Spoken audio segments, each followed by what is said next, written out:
Could you talk a little bit about the kinds of lobbying activities that you were involved in that led to the conspiracy to commit bribery charges?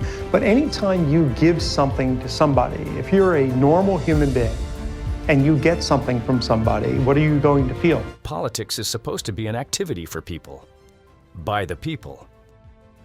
But if someone told you that there is an invisible power behind every major government decision, every law that passed, and every policy that changed, the real power is in the shadows, controlled by a powerful group you rarely hear about. The lobbyists are hidden forces shaping laws, policies, and government actions, not for the public interest, but for those who can afford to pay. These highly connected professionals operate behind closed doors, ensuring that political decisions favor corporations, industries, and private interests rather than benefiting the common citizens. These individuals operate in the corridors of political power and influence legislative actions that affect millions of people. It's a billion-dollar industry where money speaks louder than votes, as people spend millions of dollars on lobbyists to ensure their desired policy is placed by the government as they want. Are you one of those who still think that politicians make decisions based on what's best for their people or what the majority vote for?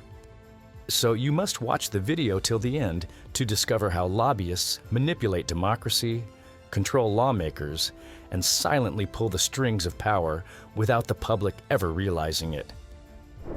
Lobbyists don't just influence decisions, they pressure, threaten, and reward lawmakers with luxury trips and expensive gifts to ensure their clients win. They write laws for politicians to pass, host luxury retreats to buy their loyalty, and even offer high-paying jobs to retiring officials to keep the cycle going as they want. The American Life episode, done in partnership with the Planet Money team, deep dives into how lobbying works. Russ Feingold points out that most people think lobbying is bribery. He said the corporations that don't like the system come to us and say, "You know, you guys, it's not legalized bribery, it's legalized extortion." Because it's not like the company CEO calls up to say, "Gee, I'd like to give you some money." It's usually the other way around. Their politicians and their agents who've got the super pass are the ones calling up and asking for the money. Also, the former lobbyist Jimmy Williams explains that his part of job as a lobbyist is to avoid calls from politicians who are always asking for money. It's clearly defined that the people in power know how to use and win the corrupt system's decisions. Lobbying can be seen as a form of influence peddling, as it involves individuals attempting to sway policymakers and government officials to make decisions that align with their interests. However, it's generally legal because it is considered legitimate for various stakeholders, including businesses, advocacy groups, and citizens, to participate in the democratic process. While influence peddling often carries a negative connotation, implying unethical or corrupt practices, lobbying is regulated by laws that require transparency and disclosure of activities. As a result, lobbying remains a widely accepted practice, even though its ethical implications are frequently debated. In a survey by Burson Marsteller 2013, which was conducted across 20 European countries with 600 respondents, it was revealed that 77% believed business lobbyists could work against the public interest.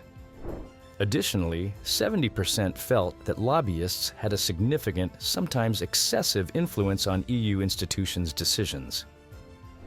The top concerns about lobbyists included a lack of transparency, favoring the wealthy and powerful, and manipulating information.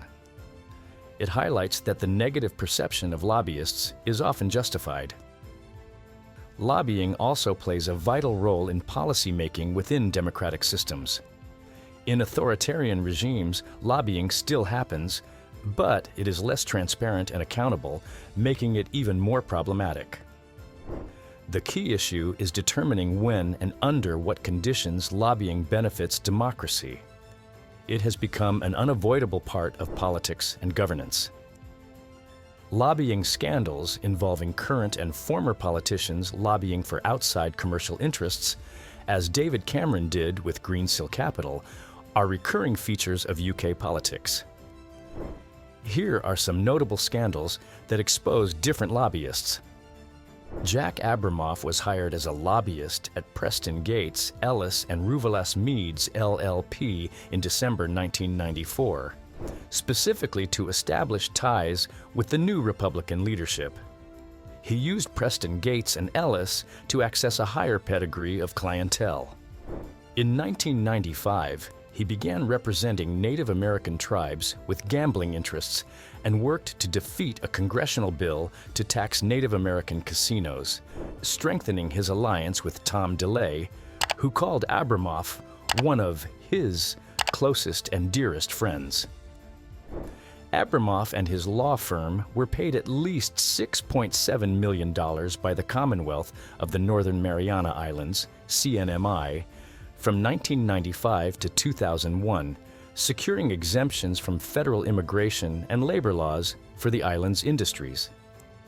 He also secretly funded trips for congressmen to the Marianas and helped discredit testimonies about the local sex slave industry. Abramoff bribed Roger Stilwell, a high-ranking Department of the Interior official overseeing Native American gaming policy, leading to Stilwell's guilty plea in 2006. Executives of the Russian energy company Naftasib funneled almost $3.4 million to Abramoff and DeLay advisor Ed Buckham between 1997 and 2005 to influence legislation. In 1999, Abramoff worked to block the Internet Gambling Prohibition Act by passing funds through various conservative organizations. In 2001, he moved to Greenberg Traurig, where he built Team Abramoff, recruiting former congressional staffers and focusing on Native American tribes, increasing tribal client representation from 4 to 7. He was also paid $1.7 million by Tyco International for lobbying that was never performed, diverting the funds to entities he controlled. He met with the Sudanese government to improve its U.S. image despite allegations of human rights violations and represented Malaysia in trade relations.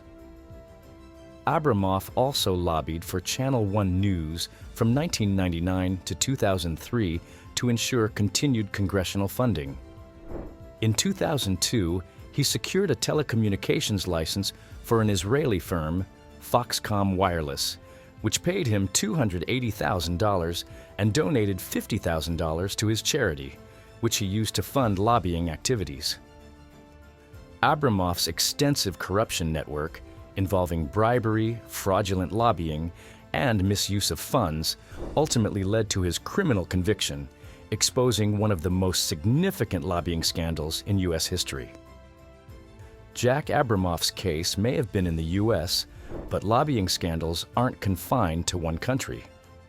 In the UK, Conservative MP Neil Hamilton was accused of taking bribes to push corporate interests in Parliament.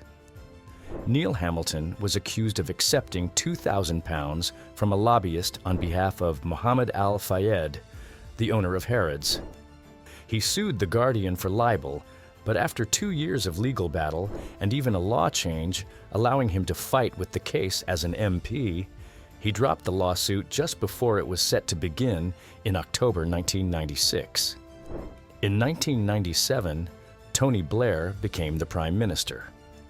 Later, it was revealed that his government had exempted Formula One from a new ban on tobacco advertising just 2 months after Bernie Ecclestone, the sports chief, donated £1 million to the Labour Party. The money was returned, and Blair denied any connection between the donation and the decision. In a TV interview, he defended himself, saying he was a pretty straight kind of guy. However, documents released in 2008 suggested that Blair had personally intervened on the issue shortly after meeting Ecclestone. Moreover, the pharmaceutical industry has spent millions lobbying against price controls to keep American prices for life-saving medicines at the highest possible level.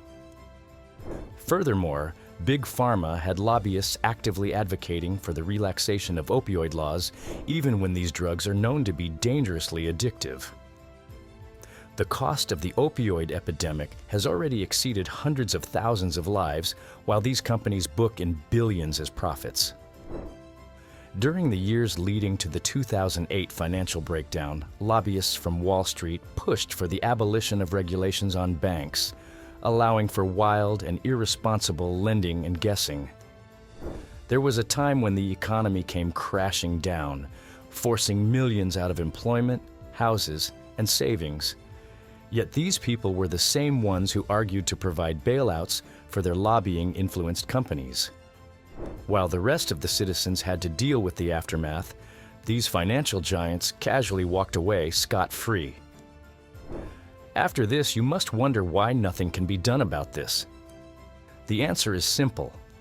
Oil and gas companies spend an infinite amount of money lobbying against changes that hurt their bottom line. These companies, which look out for their own carbon emissions, have deeply contributed to the problem and continue doing so without any regard for extreme weather conditions and global warming. Ever noticed how some conflicts never seem to end? Defense contractors and weapons manufacturers pour millions into lobbying efforts to influence foreign policy, ensuring continuous wars that require military spending. The result is to come up with more war, more destruction, and more profits for the arms industry, while innocent civilians and soldiers pay the ultimate price. In the rush for profits, Boeing lobbyists influenced regulatory agencies to speed up approval for the 737 MAX aircraft, despite safety concerns. 2 deadly crashes that killed 346 people. While families mourned, Boeing spent millions lobbying against stricter safety oversight.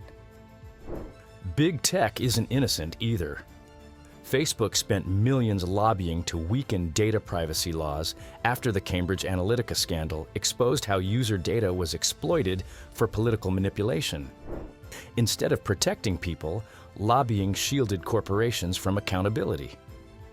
These scandals not only highlight the key elements of lobbying, but also show political influence, financial contributions, and policy decisions that raise ethical concerns. Politicians love to say they serve the people, but the truth is, they serve those who fund their campaigns. The more money a corporation spends on lobbyists, the more influence they have. That's why billion-dollar industries get tax breaks, legal loopholes, and protection, while ordinary citizens struggle with unfair laws, rising costs, and policies that don't reflect the public interest. Until lobbying is strictly regulated, democracy isn't democracy at all. It's a game where only the rich get to play, while the rest of us are left unheard. So, what can we do? Demand stricter lobbying laws, push for political transparency, and most importantly, stay informed. The more we expose these scandals, the harder it becomes for lobbyists to operate in the shadows.